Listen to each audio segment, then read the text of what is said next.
1971 Indo Pak വാർ നിങ്ങൾ ഓർക്കുന്നുണ്ടോ?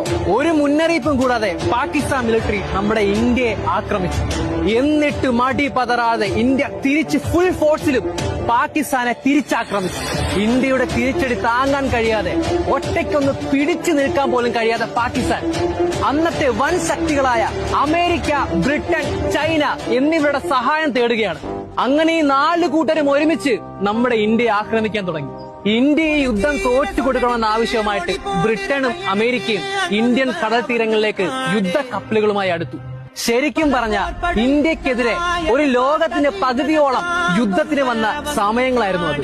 എന്നാൽ നിസ്സഹായരായി ഒറ്റപ്പെട്ട് നിന്ന് നമ്മുടെ ഇന്ത്യയെ സഹായിക്കുവാൻ അന്ന് ഒരേ ഒരാളെ ഉണ്ടായിരുന്നുള്ളൂ, റഷ്യ.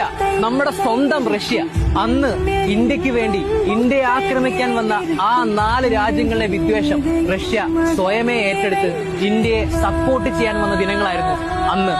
റഷ്യയുടെ യുദ്ധവിമാനങ്ങൾ, പട്ടാളക്കാർ, കപ്പലുകൾ, മുങ്ങിക്കപ്പലുകൾ എന്ന് വേണ്ട റഷ്യയുടെ മിലിറ്ററി ഫോഴ്സിലുള്ള എല്ലാമായിട്ട് റഷ്യ ഇന്ത്യയുടെ തീരപ്രദേശങ്ങളിലും കടലിലും നിരന്നു.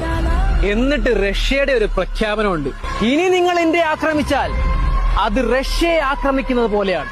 അതുകൊണ്ട് ഈ യുദ്ധം ഇവിടെ വെച്ച് അവസാനിപ്പിക്കുക, അല്ലെങ്കിൽ അത് നിങ്ങളുടെ നല്ലതിനു വേണ്ടിയാകില്ല എന്ന് റഷ്യ പറഞ്ഞതും 1971 ഇൻഡോ പാക് വാർ നിങ്ങൾ ഓർക്കും.